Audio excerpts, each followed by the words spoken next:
Good morning, everyone. Thank you so much for taking the time to join us today.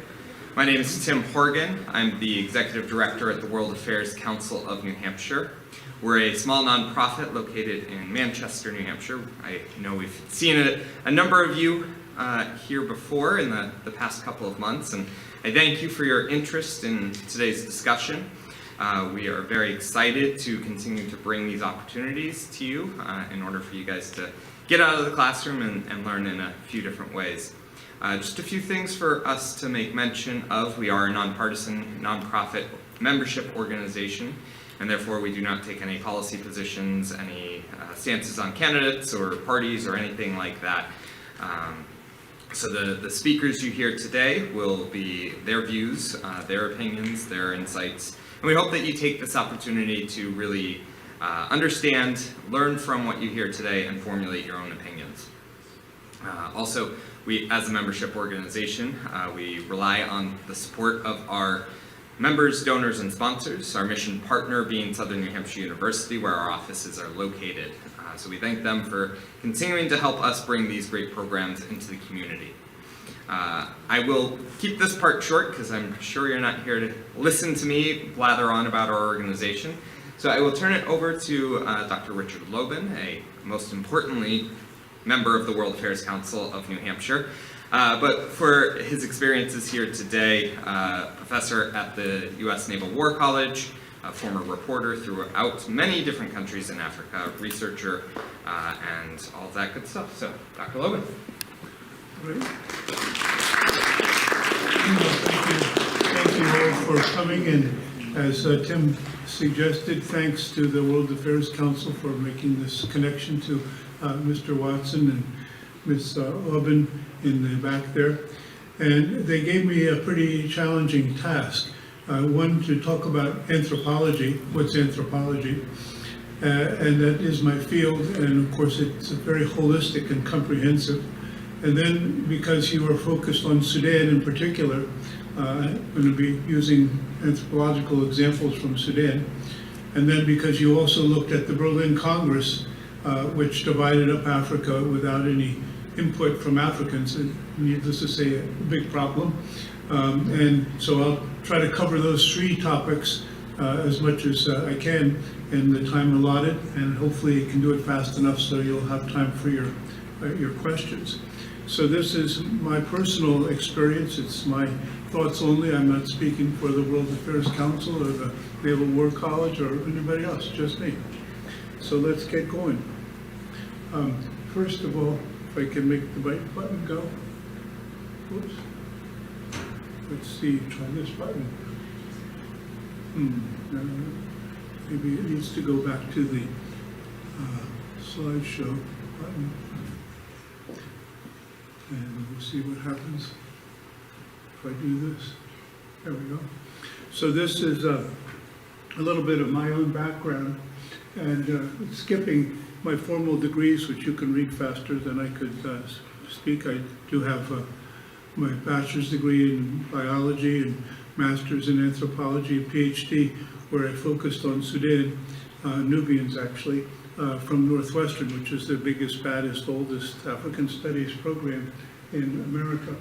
And then I've taught all over the place, 35 years at Rhode Island College and in Sudan and Egypt and all different places, taught in a ship, went around the world, and for the last 16 years I've been teaching African security and counterterrorism for the U.S. Navy. Now, in anthropology, we have five main fields. One is social anthropology, and that's most anthropologists are social anthropologists, looking at ethnography, culture, history, social organization, and so forth. Second part is linguistic anthropology, where you study languages, and I'm a strong advocate of everybody to study more than 1, 2, 3, 4, 5 languages, because you'll be better equipped to understand the wider world in the shrinking globe. We also have archaeological anthropology, excavations and so forth, either historical or prehistorical or early man. I am an actual anthropologist, excavated extensively in Sudan, found a temple 2,000 years old, and could give a whole talk just on that particular topic. Then we have physical anthropology. This is basic, or biological anthropology. We look at genetics, human evolution, early man, so forth. And all of these topics are still within the field of anthropology. And then the last is basically applied or development anthropology. So you can see that this one field, being so holistic and comprehensive, covers many different areas. And I have actually, since I've been doing this for about 50 years, I've worked in all of those particular areas. We call it holistic from that point of view. So this is some of the recent work I've been doing in northern Sudan. We found a temple that was, to say, 2,000 years old. One of the classical periods of ancient Nubia. This was ruled by a famous Kandake, or queen, or now they call him Candace from the Bible, but it's really a Nubian word meaning royal woman. So these are some of the objects, including human remains. I guess I excavated about 60 skeletons in that place. So this book, these books that are here, I have the copies here if you would like to look at them more closely afterwards. At least one good thing about COVID, I could write 2 books. Sitting around, not traveling, not doing what I would be normally doing. And if you would like to go to the Library of Congress, I gave a lecture which I think is available there, on comprehensive lecture on Sudan, including my map collection. Here is some of my friends. I'm the tall one in the middle, in case you couldn't pick me up. That's as a social anthropologist. 2 of the guys I've been digging with for many years. And in social anthropology, of course, I do speak Arabic, and not perfectly, but it works okay. And so whenever I'm with my Sudanese friends, I can engage with them in their terms, their linguistic terms. And that's why I'm a strong advocate of learning other languages, Russian, Chinese, Arabic, Swahili, whatever the case may be. So secondly, we have to look at a little bit of the history of Sudan. For some reason, my slides are not advancing here, and they're advancing there, so I'll have to take a look at what I wrote up there. Sudan has an extremely long history, going back even to early man. We didn't find Homo africanus or Australopithecines in Sudan, but we find tools that are of that same period. Homo erectus, and all of human evolution is found in Africa, since everybody in this room is African ultimately, because everybody came from Africa. And so all that history is found in Sudan. Of course, in ancient times, Sudan was often independent. The famous ancient state of Kerma, which resisted Egyptian colonization. There were very big rivals, actually, between ancient Egypt during the Old Kingdom and the Middle Kingdom. And finally, in the New Kingdom, Egypt colonized Sudan. Sudan got its revenge in the 25th dynasty.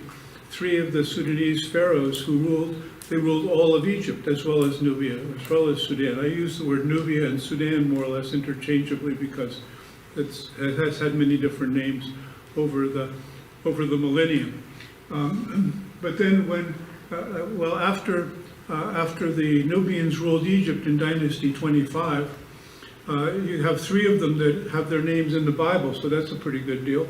Taharka, Shabaka, and Shabbataka are named in the Bible. Later on, after that epoch ended, Egypt was colonized by Greeks, Romans, Persians, all different kind of people. Sudan, not colonized. After they got rid of the colonizing of the Egyptians, they were independent. And then when the Christian era came along, Sudan was Christian for 700 years. Maybe it's longer than the period that has been under Islamic influence. But that history is basically long gone, passed over.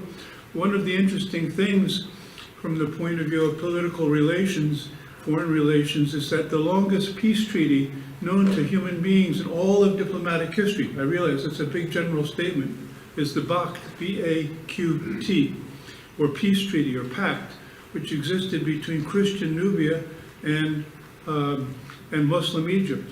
It was more or less peaceful for that very, very long period of time, cemented by relations of trade, politics, military exchange, and so forth. So it would be an interesting term paper topic to understand the Bakht.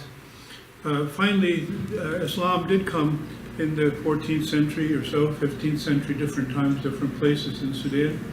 And then that starts the modern epic of Sudanese history. First with Islamic states in Sennar, on the Blue Nile, and then Islamic states in the west, like in Darfur, with Islamic times. And after that, we have some other interventions in Sudan, particularly with the Ottoman Turks.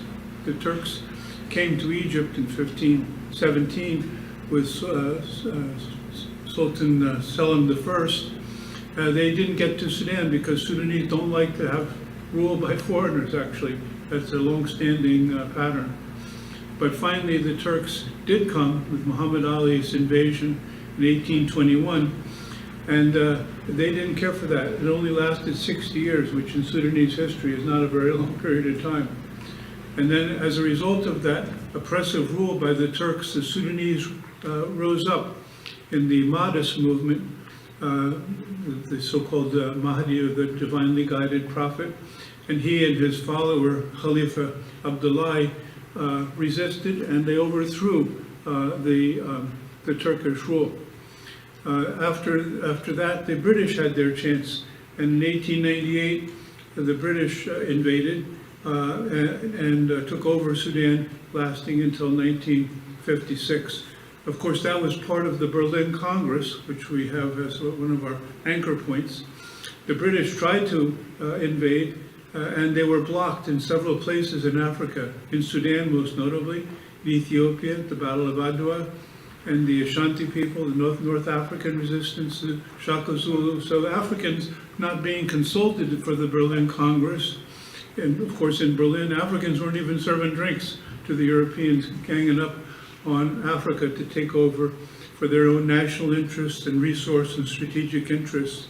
So needless to say, the Berlin Congress was a pivot point in African history and world history, parallel to the Sykes-Picot Agreement, which divided up the Middle East. So we have all those, and we're going to come back to that quite a lot in this particular talk. So you can see that. And then the British were finally expelled, even though they won the Second World War. They were very weak there afterwards. And right after the Second World War, Sudan agitated for independence in 1956, January 1st. Sudan became independent, and they have oscillated between very democratic governments and very repressive military governments. Right now there's a battle, daily battle, with some of the military people killing Sudanese. There's the Sudanese flag over there. Should be covered with blood from all the killing that's been going on, and a military dictatorship has been reinstated in Sudan, and we can talk more about that in terms of the global human rights and security applications. So here is the Mahdi on the bottom left, and his successor, who's called Khalifa Abdullah, and then Muhammad Ali, the Turkish, who ruled Sudan. And finally, in the lower right-hand corner, the British invaded, and they just simply slaughtered all the Mahdists in some infamous battles, like at Kerari and elsewhere.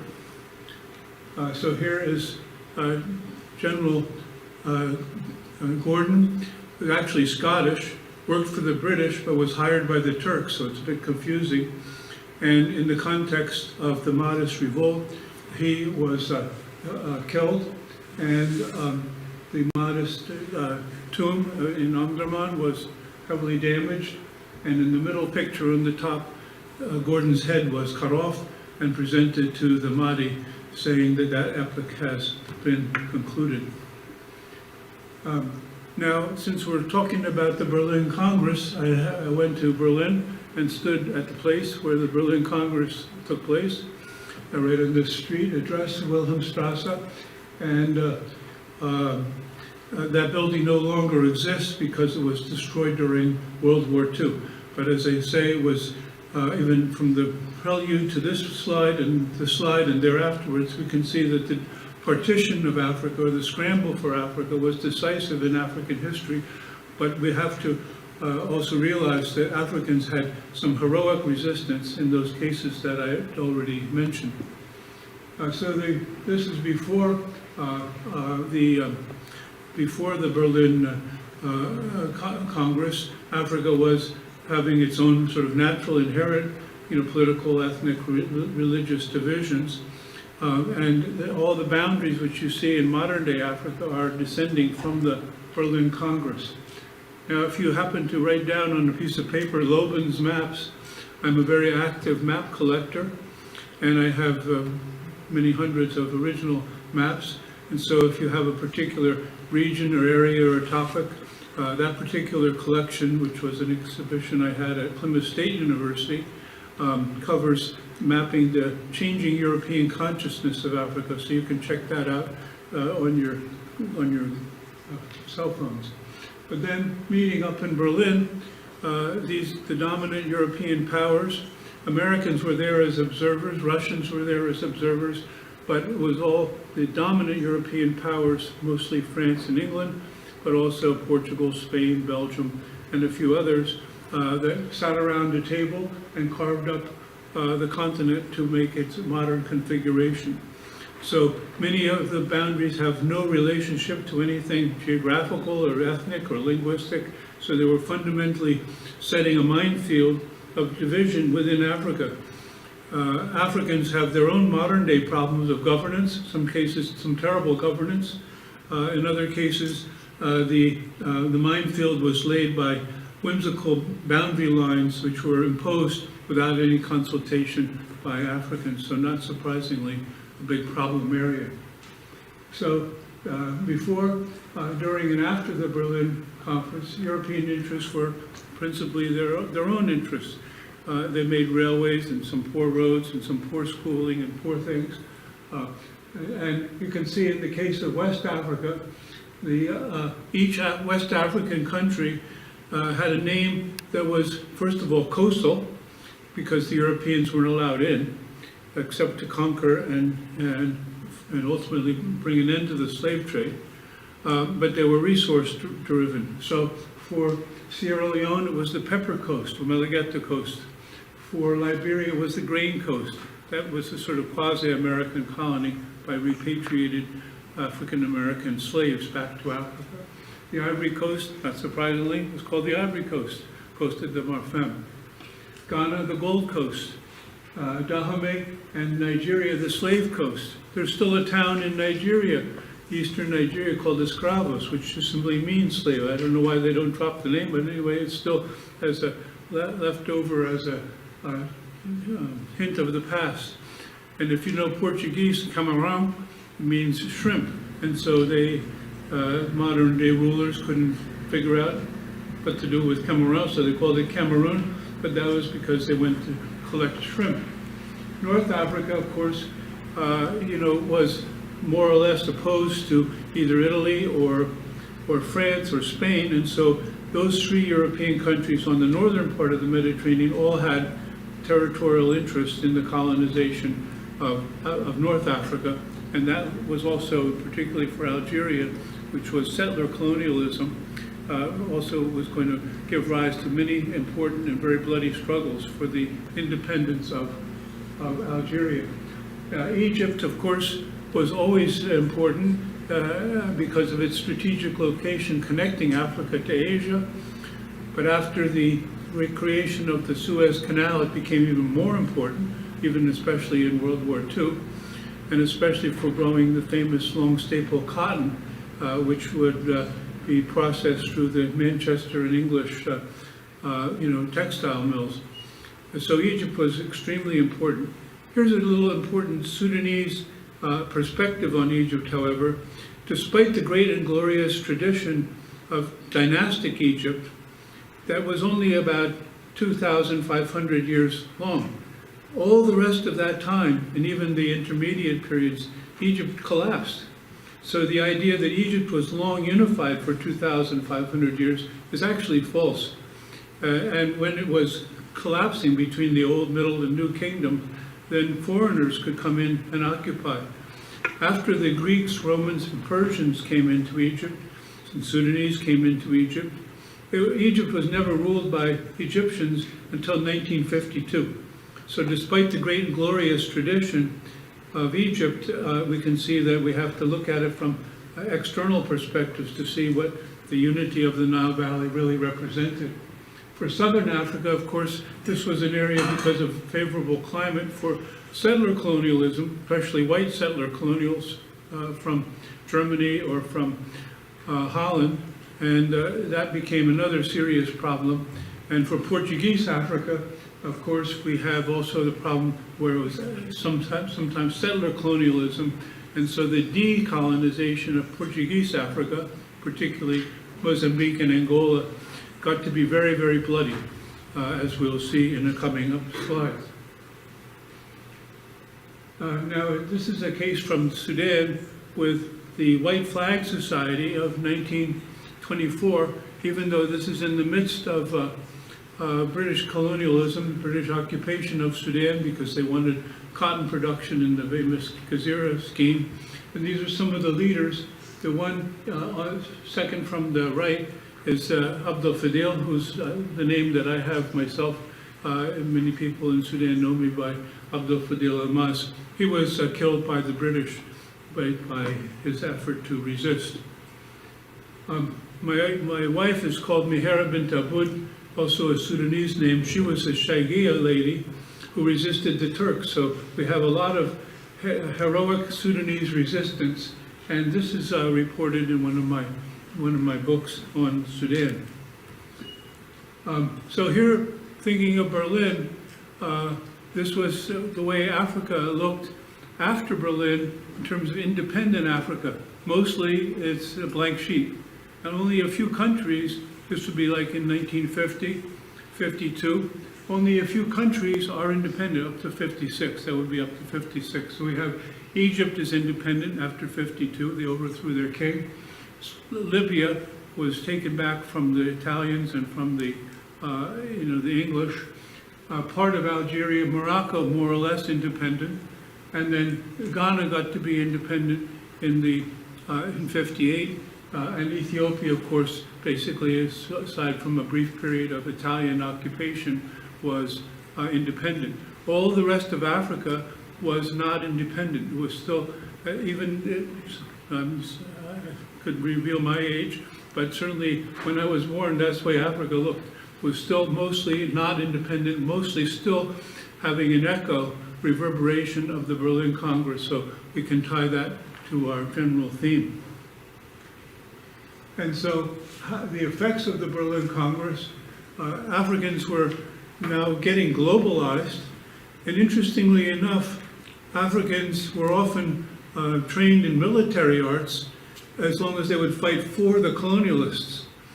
Africans also learned about nationalism as long as it wasn't their nationalism. So the Europeans needed nationalism to perpetuate their colonial rule. They needed military force. They didn't have enough soldiers themselves. And lo and behold, this set a trap for the end of colonialism, basically, because Africans said, nationalism for Europeans, that seems like a good idea. Let's do the same thing for ourselves. And military skills and military governance is what colonialism was, all military control. It wasn't democratically elected by anybody. And so Africans are learning about military rule and about nationalism. The Berlin Congress did require effective control. So these, the European using African military had wars of pacification by shooting people who resisted. And so this was the very bitter experience, particularly from 1884-85, the Berlin Congress, up till the 50s or 1960s, and then even later for the Portuguese and white settler populations of southern Africa. So ultimately, this repression by colonialism spawned resistance, and it spawned anti-racism because colonialism is fundamentally racist. because it's signed around a whole architecture of white supremacy and of domination by Europeans against Africans. Another chapter of this took place during the Cold War, in other words, from 1945 to 1991, when Westerners, particularly those in NATO, were fighting against African independence, and China, Russia, and Eastern Bloc countries were arming Africans to have armed resistance and armed struggles, armed liberation wars, to still redress the fundamental grievances, which were by that time 60, 70 years old.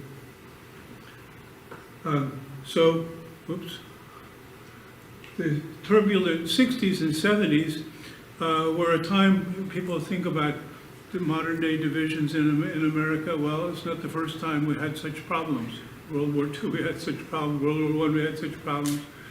And in 60s and 70s, we had domestically major civil rights struggles. And they were turbulent and violent and bloody, with, of course, the launching of the famous leaders, Stokely Carmichael and Martin Luther King and so forth. But that was concurrent with the war in Vietnam, which you have to read about. I lived through these things myself. And of course, this was the third part of the Venn diagram, was the African liberation wars. So we had an extremely turbulent global time. African wars of national liberation, Vietnam and Southeast Asian wars, and the civil rights struggles. This was still very much within the Cold War context. In Africa, of course, the Cold War was manifest as people are trying to restructure African independence.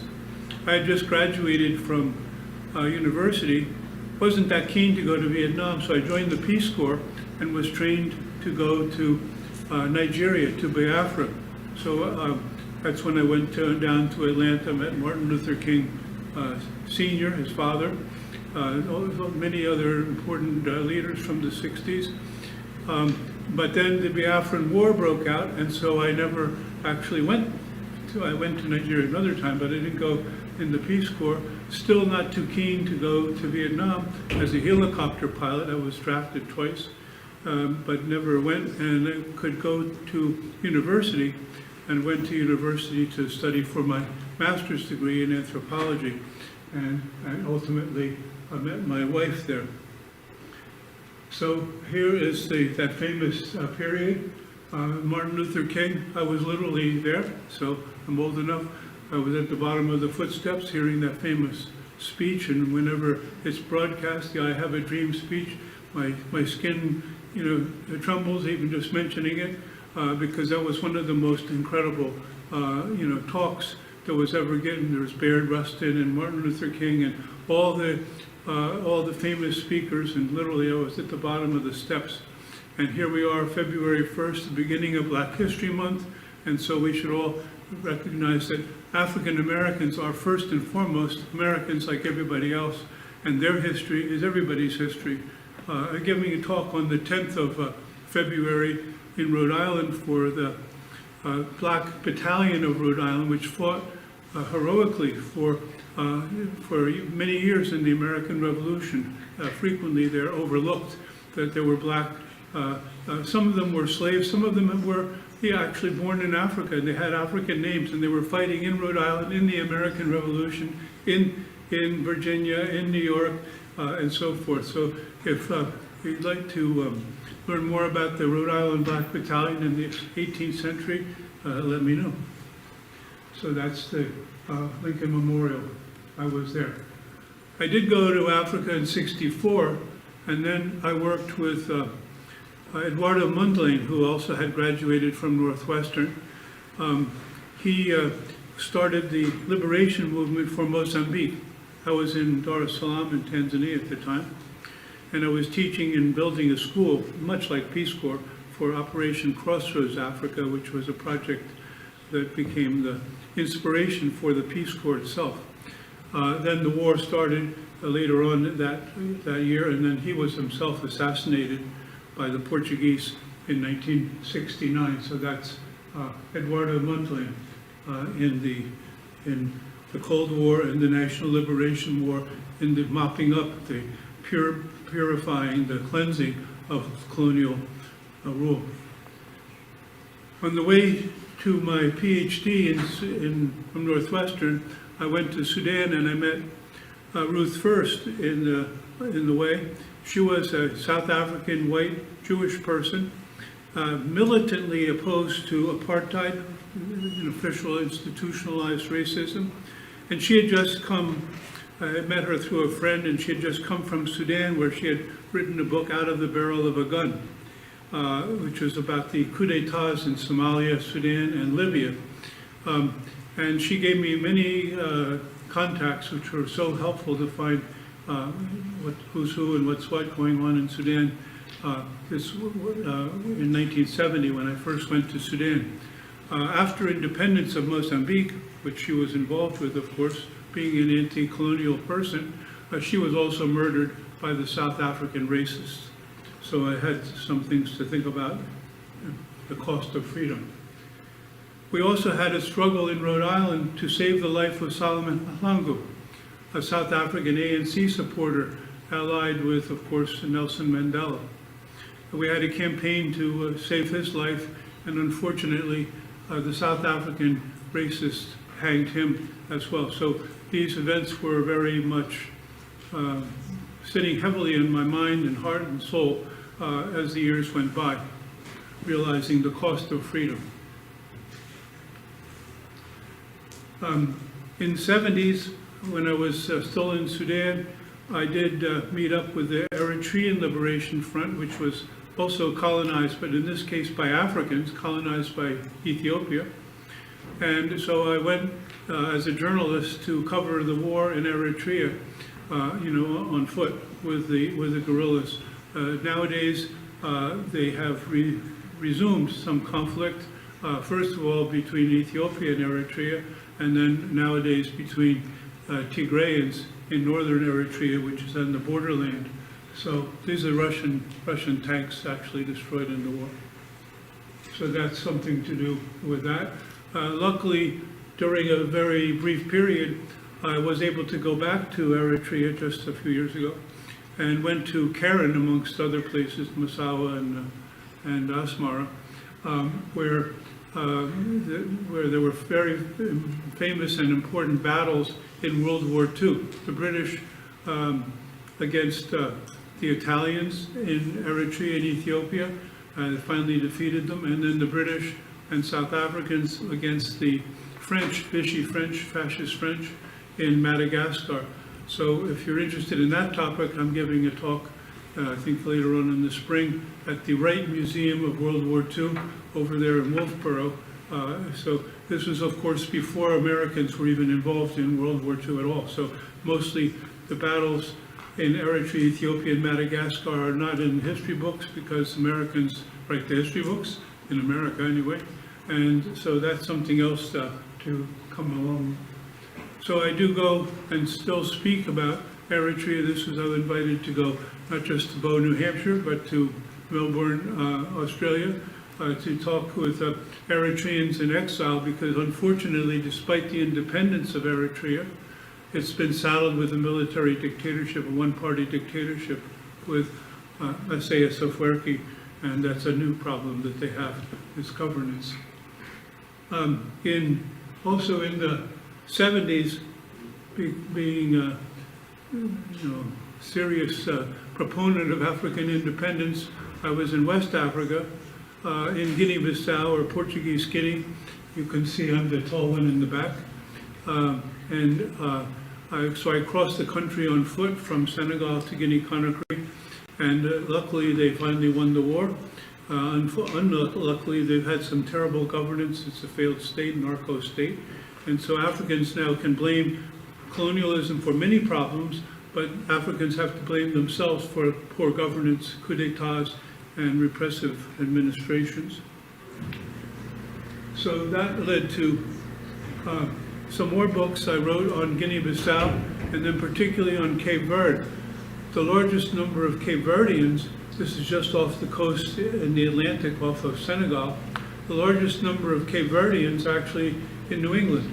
There are more Cape Verdeans outside of Cape Verde Islands than inside of Cape Verde Islands, especially in Holland, Europe, Portugal, and in southeastern United States.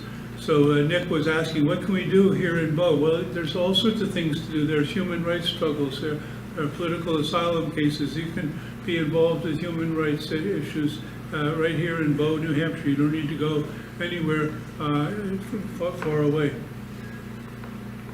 So in this case, this is the first Prime Minister of Cape Verde, Pedro Pires. I knew him from the war days. He was commander of the South Front fighting against the Portuguese. And he became the first Prime Minister of independent Cape Verde. And when there was some opposition to him, he said, okay, I'll challenge you, have democracy. He lost and stepped aside. So that is the way transition should take place in Cape Verde. By the way, it should also take place in America. Remember, I'm speaking just for myself here, but I think democracy is a really great idea. And we need to preserve our Constitution and our democracy. So here's an African who won the Mohammed Ibrahim Award for Good Governance, a Sudanese multimillionaire who congratulated Pedro Pires. And there are other states in Africa, for example, Senegal, Ghana, they are democratic states. South Africa, pretty imperfect with corruption, but nonetheless is still a democratic state. So we can look at poor governance in Africa, too many examples of coup d'etats, but there are plenty of examples also of good governance in Africa, and let's hope that that will take place, and who knows, they may even inform Americans how good governance should take place. So in Sudan, because I was in Sudan so many times I lost track, but I worked for the Ministry of Southern Affairs.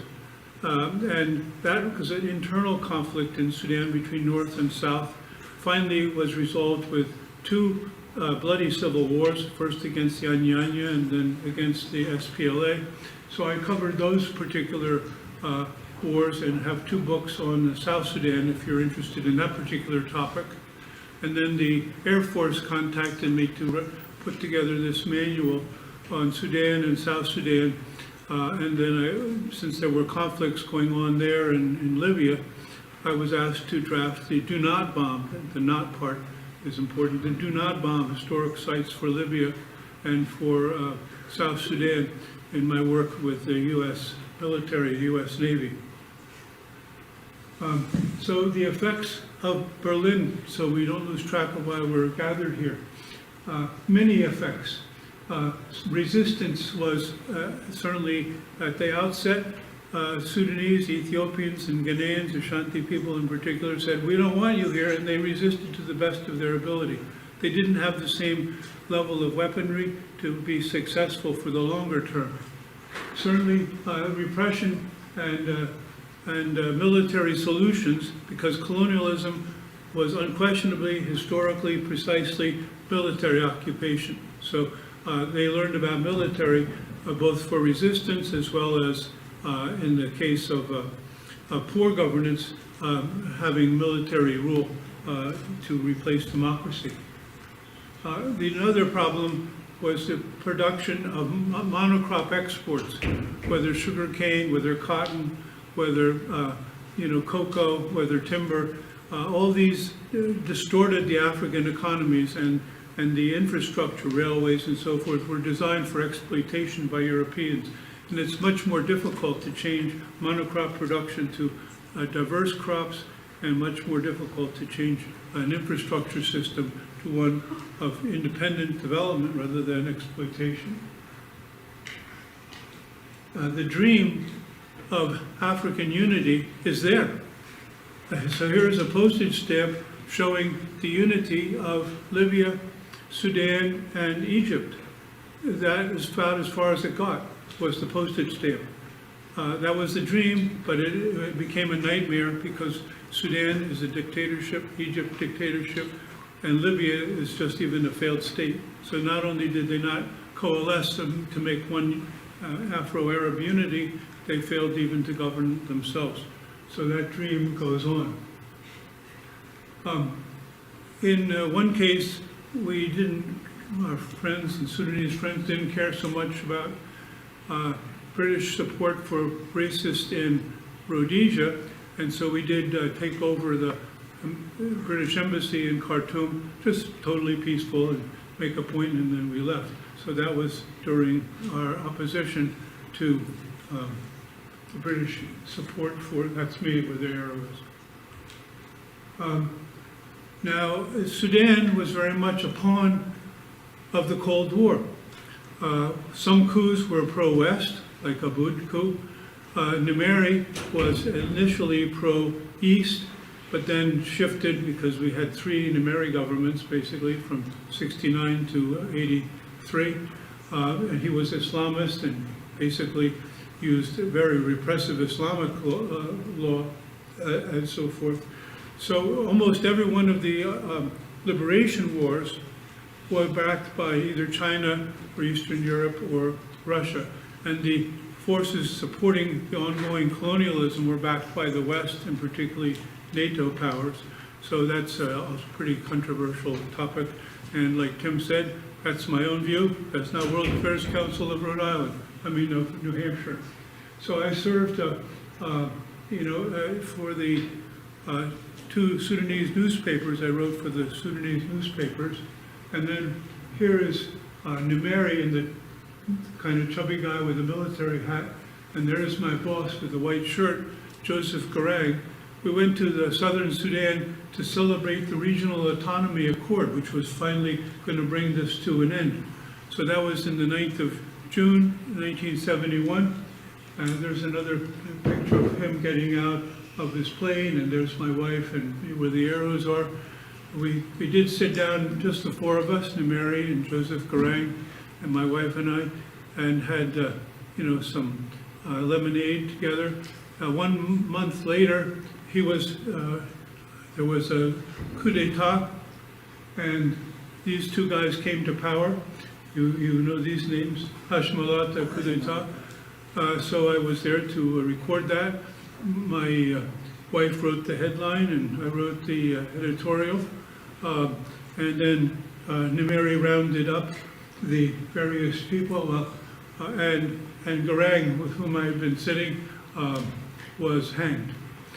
The American consul over here, shaking hands, he was later on assassinated in Khartoum, along with Cleo Noel, the American ambassador.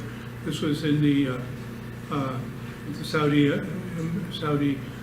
guest house in no extension. And so once again, I could not help but see the price that's paid in human terms with wars, assassinations, and so forth in the struggle for democracy. During the time of Nimeri, and particularly the time of Omar Bashir, he invited another person to Sudan, Osama bin Laden. You've heard about him before, I'm sure. Well, here's an article I wrote on the right-hand side about Osama bin Laden. I wrote this 3 years before 9/11. You can see, if you look at that piece of paper, I mentioned the World Trade Center a bunch of times, Osama bin Laden a bunch of times. So was I angry about the destruction of the World Trade Center? For sure, because it was a terrible thing. Was I surprised? Not at all. Then the CIA called and said, how come you knew? And I'm saying, how come you didn't know? Because I wrote in the Providence Journal, it's not like New York Times, but it's not like a hidden paper. I wrote about Osama bin Laden, and he was there for 6 years in Sudan until finally pushed over to Jalalabad in Afghanistan, where the 9/11 conspiracy was hashed. When Osama bin Laden was in Sudan, given tough history of Sudan, I didn't go to Sudan for a few years. So I went over to Tunisia and wrote a book about Middle Eastern women in the invisible economy. So that's another interest, because I am an ardent feminist as much as I can be. Then Bashir comes to power, and I have a book about that as well. He's just been recently overthrown, but unfortunately his chief lieutenants Burhan and Daglo have replaced the same brutality, maybe even worse. It's hard to know if it could be worse, but anyway.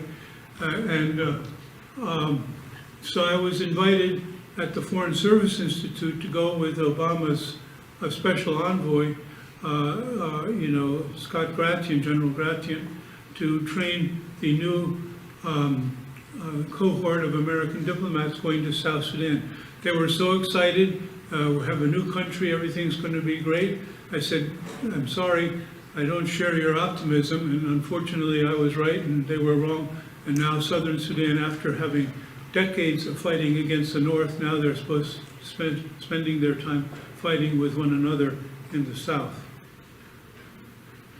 I also did a project with Carnegie Mellon Institute doing network analysis, the subject of my PhD in the first place.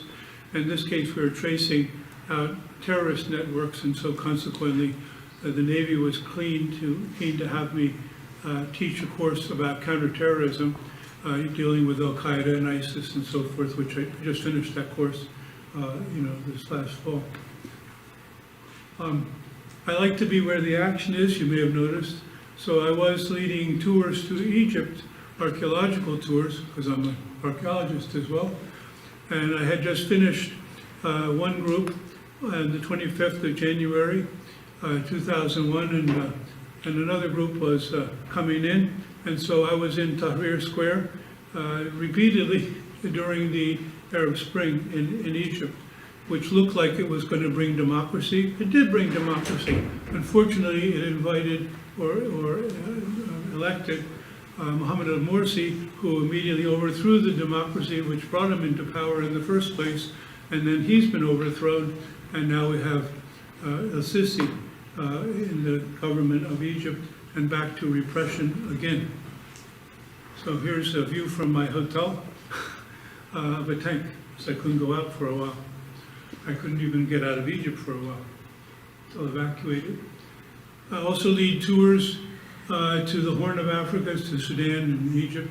So here was a recent tour. I was in Djibouti, Eritrea, Ethiopia, and Somaliland. So this is my bodyguard in Somaliland. And as a consequence, I have written a few more books.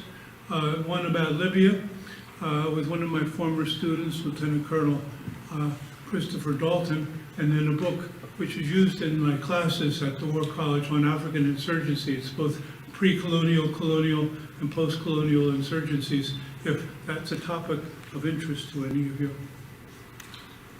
So here is some of my students down at the War College. Half my students usually are African, from all different African countries which have navies. And then I think I'm in the corner there. So here's my map of Africa at the Naval War College. And I've actually sailed across the Atlantic in the USS Iwo Jima, and I sailed also with the USS New York. The bow of that ship was made of 7 tons melted down from the World Trade Center, and that's why it's called the USS New York, in memory of that. When I flew over in the middle of the Atlantic by helicopter to the USS New York, I was greeted by a former student of mine who was commander of the 2,000 Marines on that ship. And then when we were coming into dock in Spain, I went out just to see what's going on, and there was a guy with a 55 millimeter machine gun, and he was from Cameroon, sailing on an American ship. So having been in Cameroon, my daughter was Peace Corps in Cameroon, we had a little Atlantic reunion of Cameroonian stuff. Little did I imagine a Cameroonian gunner to be on an American ship. And then, especially for Abba here is her namesake, Kandaka, Anna Kandaka. Everybody is Kandaka. This is the new movement, popular, deeply sacrificing. People killed absolutely every single day, sometimes scores of people killed every single day in the Sudanese struggle. There's the flag of Sudan. The The red is dripping the blood of Sudanese people struggling to restore democracy, which they've had already several times, but it's always been overthrown by power-hungry military. So this is, it says in Arabic, Ana Kandaka, by the way, and so that's special for you, because she's the next generation. And so the hope is that there will be peace, there will be democracy. The sacrifices and martyrs of so many people over so many years is a horrendous history. Not the way to solve conflicts. Democracy is the way to solve conflicts. And peaceful transition and constitutions, that's the way to solve conflicts. And that's the end of my little tour. I think that gives you just the right amount of time to ask whatever questions or respond to whatever I talked about. So the floor is yours. There we are. They can have a drink of coffee. There's a mic there. I hope I've covered the topic of Berlin, modern Sudan, in 40 to 50 minutes. Okay, from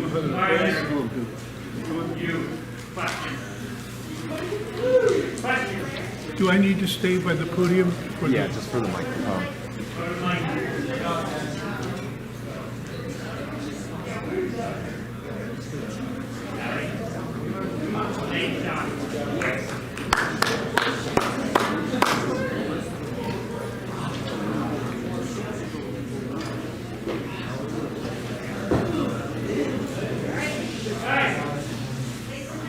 Here we go, ladies and gentlemen.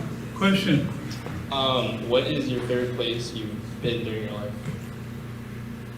Besides New Hampshire? Yes.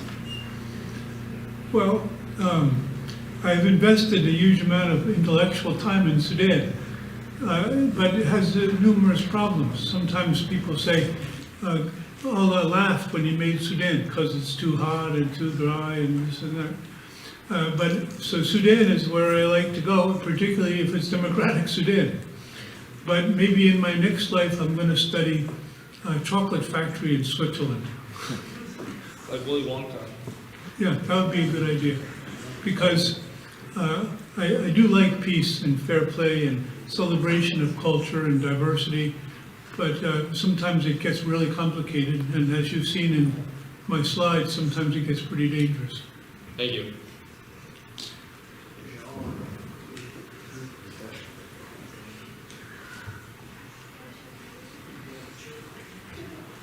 Go, Chef.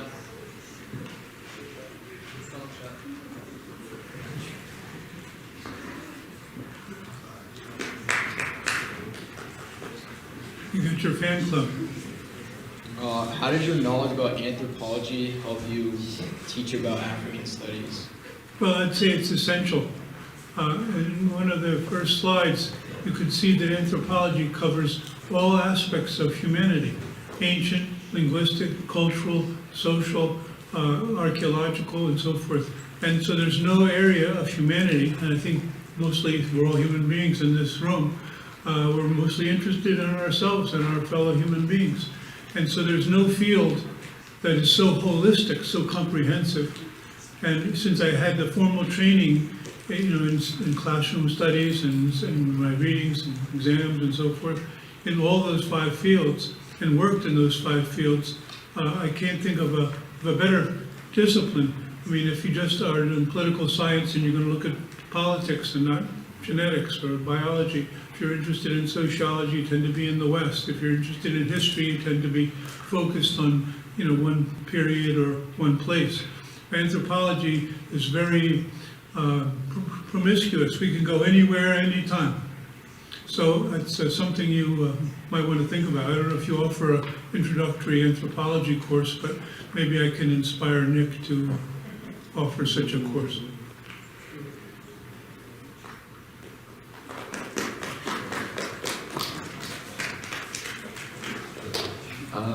My question is, what is the greatest adventure that you have gone on in your life?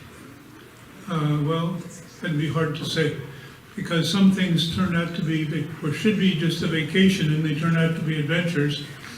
And I went to South Sudan to meet the surrender of the Lord's Resistance Army commander, Joseph Kony, and he never showed up. So sometimes an adventure is planned and it doesn't happen, and sometimes I was just leading tours in Egypt and I happened to be in the middle of the Arab Spring. So there's a certain serendipity.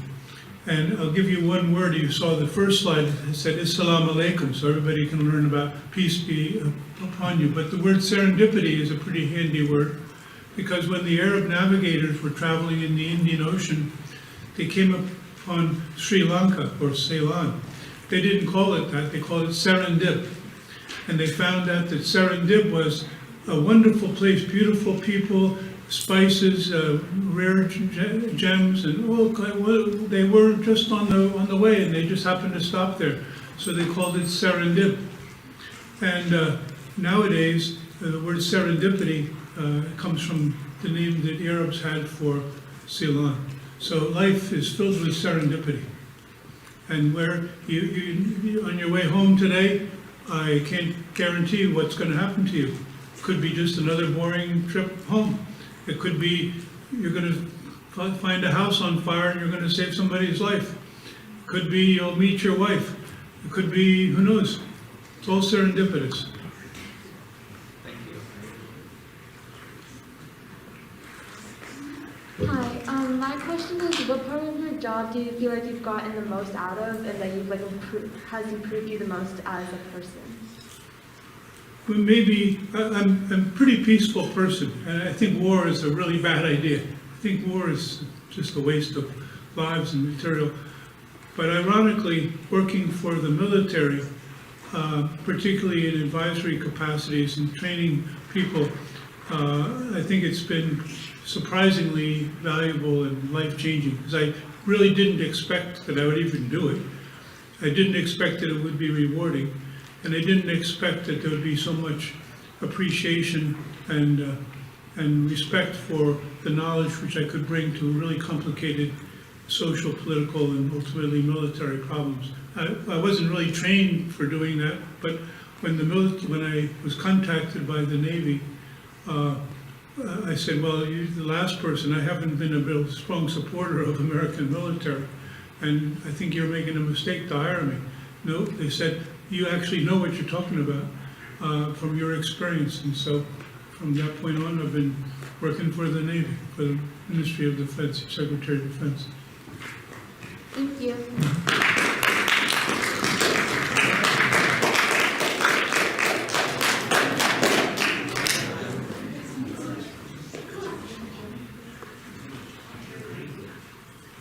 So what made you get interested in anthropology in the first place? Like when you were a kid, did you have an experience that led to it? Or like what part of it enticed you? Why did you want to do that? Especially African and Afro-American studies, because I was born in segregated South, and I was raised, besides my birth mother, I was also raised by an African-American woman with whom I maintained a lifelong relationship. I mean, I bought her a house and even buried her when she passed away. And her son went to Tuskegee, supported by my father, Tuskegee, the famous Tuskegee University, historically black universities. And we maintained a relationship for my whole life. In New Jersey, where I moved after moving up from the South, my sister's music teacher had a grandfather who was sufficiently old, who was actually born a slave. And he told me, he was about 80 years old when I met him, and I was very young at the time. But he told me about the concept of a whipping boy. And his job as a slave in the American South was to look after his master's son. And if the master's son did something wrong, he was whipped. I thought that was really messed up. And then, as you could see in my own biography, I lived through the Civil Rights era and met Martin Luther King, saw Martin Luther King Jr. and Sr. and Stokely Carmichael, all these people. And I lived through that era, and especially I was involved in the African liberation movements, as I've sketched out in these slides. And so when it came time to continue for my master's, which was on Nigeria, on the Yoruba, and then my PhD, then by that time I was committed. I couldn't ever turn back. And so It's my personal biography from literally when I was born till today.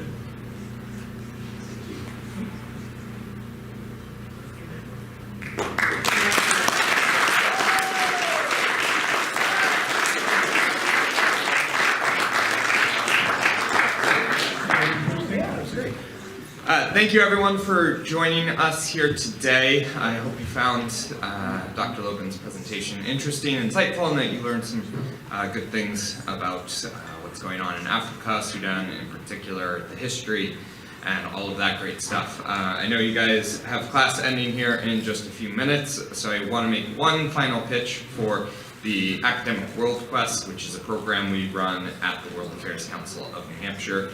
Your very own Mr. Cannon will be emceeing that event. Nick, Gina, and a couple other teachers are looking for students to participate. It's a really fun way to learn about global affairs. It's an academic competition in March, and we hope that you'll join us. So with that, thank you to your teachers for letting us come here today and speak with you all. We hope you have a great rest of your day.